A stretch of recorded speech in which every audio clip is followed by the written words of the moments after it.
नमस्कार, हिंदी वाग्मिता में आप सभी का स्वागत है। आज का हमारा टॉपिक है वचन। हिंदी व्याकरण पढ़ते हुए हमें काफ़ी समय हो गया है। ये अब कुछ ही टॉपिक बचे हैं उनमें, जिनमें ये है वचन। बहुत ही आसान और बहुत छोटा-सा टॉपिक है, जिसमें आप कुछ एक नियम ध्यान रख लो, तो आपके प्रश्न यहाँ से आसानी से सही हो जाते हैं। वचन की अवधारणा की अगर हम बात करें, तो वचन की अवधारणा जानने से पहले उसका शाब्दिक अर्थ आपको जानना होता है। कि वचन का शाब्दिक अर्थ वैसे तो होता है कहना, जैसे वचन देना ना, रघुकुल रीत सदा चली आए प्राण जाए पर वचन न जाए, तो वो बात हो गई कहना। लेकिन यहाँ अगर व्याकरण में हम वचन की बात कर रहे होते हैं तो वहां आपको उसका अर्थ संख्या से लेना होगा। वचन का अर्थ होगा संख्या। तो संज्ञा सर्वनाम विशेषण या क्रिया का कोई रूप है जो आपको संख्या का बोध करा रहा है कि कोई वस्तु एक है या अनेक है, तो आप वहाँ पे वचन कहोगे, उसको क्या कहोगे, वचन कहोगे। हिंदी व्याकरण में दो वचन होते हैं, संस्कृत में तीन होते हैं, लेकिन हिंदी में दो ही वचन माने गए हैं। पहला होता है एक वचन, जिसमें आप किसी वस्तु के एक होने का आपको बोध होता है। और दूसरा है बहुवचन, जहाँ आपको संख्या अधिक होती है किसी वस्तु की, तो उसका बोध होता है। जैसे अगर एक वचन की बात करें तो लड़का, पुस्तक, गाय, नदी, गाय, ये सब। और इन्हीं का अगर बहुवचन बनाया जाए तो लड़का का लड़के, पुस्तकें, नदियां, गायें, इस प्रकार से बहुवचन बनता है। अगर लड़का कहोगे तो आपको पता चलेगा कि एक ही लड़का है, लेकिन लड़के कहेंगे यानी एक से अधिक है, एक नहीं है, एक से अधिक है। कुछ शब्द ऐसे होते हैं जो सदैव बहुवचन के रूप में प्रयुक्त होते हैं, जैसे प्राण। अब प्राण निकल गए, मेरे प्राण निकल गए, तो प्राण को आप कभी भी एक वचन में प्रयुक्त नहीं करोगे, सदैव बहुवचन होता है। फिर है दर्शन, मैंने आपके दर्शन कर लिए, मैंने आपका दर्शन किया नहीं, कर लिए, बहुवचन होगा हमेशा। मैंने आपका दर्शन किया गलत हो जाएगा। अगर शब्द शुद्धि में भी ये आता है तो आपको इसको ध्यान रखना है कि शब्द शुद्धि में यही सब चीजें तो आती है कि वचन, क्योंकि बहुत सरल टॉपिक होता है, यहाँ पे आप इसको कर लोगे, लेकिन जब शब्द शुद्धि आएगी तो वहां पे आपको छोटी सी जगह पे परिवर्तन कर दिया जाएगा और वो वहां आपको उसको पहचानना होगा। जैसे आंसू, उसकी आंखों से आंसू बहने लगे, तो आंसू तो अगर एक बूंद आएगी तब आप कहोगे सिंगुलर होगा, लेकिन एक बूंद तो किसी की आंख से नहीं आती ना, आंखों से आंसू दोनों आंखों से आएंगे तो बहुत सारे बहुवचन में ही होते हैं हमेशा, तो आंसू को आप बहुवचन में रखोगे। अब है हस्त अक्षर, तो एक अक्षर किसी का हस्ताक्षर होता है, उसमें एक ही अक्षर थोड़ी ना होता है, अक्षर तो काफी सारे होते हैं ना, तो इसलिए ये भी बहुवचन में होगा। फिर है होश, दुर्घटना देखकर उसके होश उड़ गए, तो ये भी हमेशा बहुवचन में आएगा। फिर है बाल, केश, समाचार, लोग, प्रजा, भाग आदि। अब एक चीज आप देखना कि बाल, अगर आप किसी के सर के बालों की बात कर रहे हो जिसे आप गिनते नहीं हो, जैसे उसने बाल बना लिए, तो वो बहुवचन में आएगा। लेकिन अगर मेरे खाने में से बाल निकला, है ना, मेरे भोजन में बाल निकला, तो वहां पे आप उसको एक वचन करोगे। आपको वाक्य देखना है, अगर अगर बिना वाक्य के अगर आया है बाल, तो आप बहुवचन में करोगे, लेकिन अगर वाक्य में देके पूछ लिया तो फिर आप वहां पे सोचना थोड़ा सा और उसके हिसाब से करना। फिर है कुछ शब्द ऐसे होते हैं जो नित्य एक वचन होते हैं, हमेशा एक वचन के रूप में प्रयुक्त होते हैं। जैसे जितनी भी द्रव्यवाचक संज्ञाएं हैं, पानी, दूध, दही, ये सब एक वचन में होती है। फिर है धातु या कोई भी पदार्थ, जैसे सोना, चांदी, लोहा, पीतल आदि, ये सभी भी हमेशा एक वचन में होती है। फिर है भाववाचक संज्ञाएं, जो आपके मन में उठने वाले भाव होते हैं, भाववाचक संज्ञाएं, सत्य, झूठ, प्रेम, क्रोध, मिठास, मोह, ये सब भी हमेशा एक वचन में होती है। समूहवाचक जो संज्ञाएं हैं, जनता, भीड़, अब लोग तो इनमें बहुत है, लेकिन इनका एक समूह है, वो समूह तो एक ही है, इसलिए आप उनको एक वचन में रखोगे। जैसे वर्षा, ताश, ताश में तो 52 पत्ते होते हैं, लेकिन वो उसका समूह है, तो आप उसको हमेशा एक वचन में रखोगे। जनता शांत बैठी है, तो यहाँ पे देखो जनता का आपको यहाँ पे वचन भी पता चल रहा है और उसका लिंग भी पता चल रहा है कि जनता क्या है, स्त्रीलिंग है, और शांत बैठी है मतलब एक वचन है। कुछ शब्द ऐसे होते हैं जिनको हम आदर सूचक जब बोलते हैं तो वो बहुवचन बन जाते हैं, जैसे कोई भी आपसे बड़ा है या आपका आदरणीय है कोई भी, तब जब हम उनका नाम लेते हैं तो हम उसको बहुवचन में प्रयोग करते हैं। क्यों? क्योंकि हम उनको आदर देते हैं। व्यक्ति तो एक ही होता है, व्यक्ति एक वचन होता है, लेकिन जब हम उसको आदर देना चाहते हैं तब हम वहाँ पे बहुवचन शब्दों का, क्रियाओं का प्रयोग करते हैं। जैसे गुरुजी आ रहे हैं, अब गुरुजी आ रहा है, ये तो हम नहीं बोलेंगे गुरुजी आ रहे हैं। गुरुजी एक वचन है, लेकिन उनको आदर देने के लिए जो हम क्रिया का प्रयोग कर रहे हैं वो हम बहुवचन में कर रहे हैं। पिताजी पत्र लिख रहे हैं, तो पिताजी को हम आदर देते हैं, इसलिए हमने बोला लिख रहे हैं। महात्मा गांधी भारत के महान नेता थे, तो हम इनके लिए एक वचन का प्रयोग नहीं करते हैं। हम जब भी किसी को आदर देना होता है तो हम वहाँ पे बहुवचन का प्रयोग करते हैं। तो आया आपको समझ में कि जब भी आप किसी को आदर देते हो तो आपको वहाँ पे एक वचन के स्थान पे जो क्रिया का प्रयोग करते हो तो बहुवचन की क्रिया आपको प्रयोग करनी होती है। अब देखो, एक वचन कोई शब्द है, उसको आप बहुवचन किस प्रकार से बनाओगे? जैसे लड़का, तो लड़का का लड़के बनाओगे। आकारांत है, अगर पुल्लिंग है और आकारांत है, आकारांत मतलब जिसका अंत आ से हो रहा है, जिस शब्द का अंत आ से हो रहा है तो उसको आप एकारांत कर दोगे, ए बना दोगे। लड़का है तो लड़के बना दोगे। कमरा कमरे, बेटा बेटे, घड़ा घड़े, कपड़ा कपड़े, रास्ता रास्ते, पंख पंखे।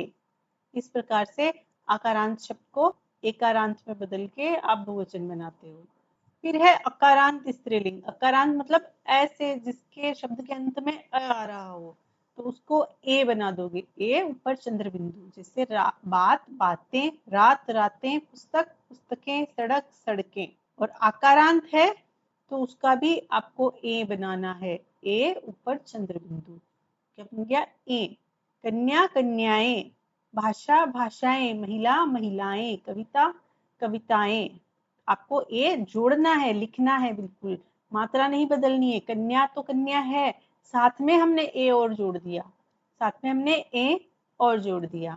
अब देखो इकारांत का क्या नियम है। जब हम आप कोई भी शब्द इकारांत होता है, ई बड़ी से अंत हो रहा है उसका, तो आप उसको दीर्घ ई को भी आप छोटा करके श्व ई कर दोगे और इया जोड़ दोगे। जैसे नदी, तो बड़ी की मात्रा है, आपको यहाँ मात्रा छोटी करनी है और या जोड़ना है, तो क्या जोड़ोगे? इया, यानी इस मात्रा का लोप कर दोगे और इया जोड़ दोगे। लड़की, बड़ी की मात्रा है लेकिन बहुवचन बनाते समय छोटी की मात्रा आप करोगे। तिथि, तिथियां, नीति नीतियां। किसी दवाई की या मिठाई की दुकान पे जाते हो तो आप ऐसे लिखा देखते हो, दवाइयाँ, तो ये बिल्कुल गलत है।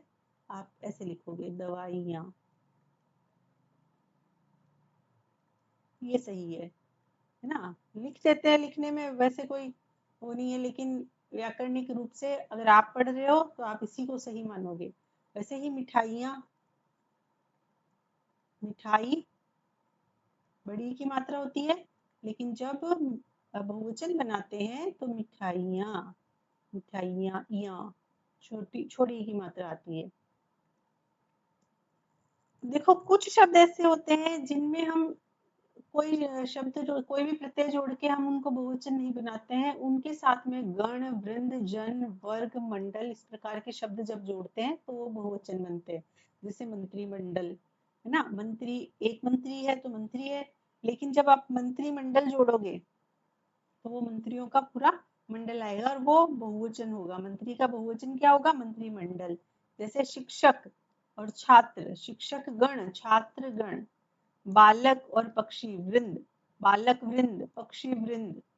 गुरु कवि जन, गुरुजन यानी बहुत सारे गुरु, कवि जन। फिर है युवा कृषक, तो इनमें आप वर्ग जोड़ दोगे, युवा वर्ग, पूरे वर्ग की बात होने लगी है। कृषक वर्ग। उसी तरह मंत्री और अधिकारी। अब जब आप मंडल जोड़ते हो तो आपको मंत्री, मंत्री की बड़ी की मात्रा भी छोटी करनी है, क्योंकि वो जो संस्कृत मूल जो शब्द होता है वो होता है मंत्रिन, वो होता है मंत्रिन। तो आप ये न हटा के यहाँ पे मंडल जोड़ोगे तो ये मंत्री की छोटी की मात्रा रह जाएगी। फिर अगर वर्ग जोड़ रहे हो तो कुछ नहीं करना, अधिकारी वर्ग। देखो विभक्ति के साथ किस प्रकार प्रयोग होता है। विभक्ति में हमने बताया कि जैसे आकारांत कोई शब्द पुल्लिंग शब्द होता है, आकारांत होता है, ए लगा दो बहुवचन बन जाएगा। लेकिन जब विभक्ति के साथ होता है तो लड़के ने, तो ये लड़के यहाँ पे बहुवचन नहीं है, ये एक ही वचन है, लड़के ने पढ़ा। क्योंकि ये विभक्ति है इसलिए इसका स्वरूप बदला है। तो अब यहाँ पे अगर आपको बहुवचन बनाना है तो आप क्या करोगे, लड़कों, ओ या यो लगाओगे, ओ या यो लगाओगे। साधु साधुओं, नदी नदियों, घर घरों, इस प्रकार से आप कर सकते हो। तो यहाँ कुछ शब्द हैं जो परीक्षा की दृष्टि से बहुत महत्वपूर्ण है, क्योंकि बार बार पूछे जाते हैं। आप पीवाईक्यूज उठा के देख लीजिए, इन शब्दों को आप बार बार वहां देखोगे। हर एग्जाम में, चाहे वो आरपीएससी ले रही हो, चाहे वो रीट का एग्जाम हो, कोई भी एग्जाम हो, आपको इनमें से आपको प्रश्न हमेशा देखने को मिल जाते हैं। तो आप ये थोड़ा सा पढ़ के जाना, इस प्रकार के शब्द वहां पूछ लिया जाता है कि इनमें से कौन सा वो शब्द है जिसका बहुवचन नहीं बनाया जा सकता या जिसका एक वचन नहीं बनाया जा सकता। 3 शब्द अलग दे देंगे, एक दे देगा, तो आप वहां पे आपको पहचानना पड़ेगा। तो और वो शब्द इसी प्रकार के होते हैं। ये जैसे प्राण, दर्शन, हस्ताक्षर, ये कुछ शब्द फिक्स है, आरपीएससी के फेवरेट है ये। तो ये पूछता है, आरपीएससी हमेशा पूछती रहती है। प्राण, दर्शन, हस्ताक्षर ये हमेशा बहुवचन होते हैं। पानी, जनता, वर्षा, कोई भी धातु हो गई, कोई भी द्रव्य हो गया, तो वो हमेशा एक वचन में प्रयोग किया जाता है। अब कैसे पहचानोगे? आपको पहचानने का सिंपल तरीका है कि आप उसके साथ क्रिया का प्रयोग करो या उसके साथ विशेषण का प्रयोग करो। जब भी आप किसी शब्द को आप देखते हो और उसका वचन पता करना चाहते हो, तो वो ये सिंपल सी ट्रिक है लिंग की तरह, जहाँ हमने पढ़ी थी कि हमेशा उनके साथ में हम विशेषण जोड़ते हैं, मेरा, मेरी, इस प्रकार के शब्द जोड़ते हैं या फिर क्रिया जोड़ते हैं, तो आपको उनका लिंग पता चलता है। सेम सेम तरीका यहाँ पे है कि आप विशेषण जोड़ोगे। अगर विशेषण आपका एक वचन है तो आप इसका एक वचन कर दोगे, और विशेषण अगर बहुवचन का प्रयोग हो रहा है तो आपका शब्द भी बहुवचन का होगा। बहुवचन का ये एक नियम है, ई से इया होना। तो यहाँ पे ध्यान रखना, दीर्घ ई का ह्रस्व ई करना है, नहीं तो आपका शब्द बिल्कुल गलत हो जाएगा। फिर है संबोधन। अब संबोधन भाइयों और बहनों, तो यहाँ पे जो ये बिंदु आ रहा है ना, ये चंद्र बिंदु नहीं है, ये अनुस्वार है ये, ठीक है। तो आप भाइयों, ये भाइयों नहीं है, भाइयों है। तो ये वचन की कक्षा आज कंप्लीट हुई। हमारे हिंदी व्याकरण के बहुत सारे टॉपिक हो चुके हैं, कुछ एक टॉपिक बचे हैं जिन्हें हम आने वाले दिनों में पूरा कर लेंगे। अगर आपको ये कक्षाएं अच्छी लग रही हो तो आप इनको जरूर लाइक कीजिए, अपने दोस्तों के साथ शेयर भी कीजिए। बने रहिए हिंदी वाग्मिता के साथ। धन्यवाद।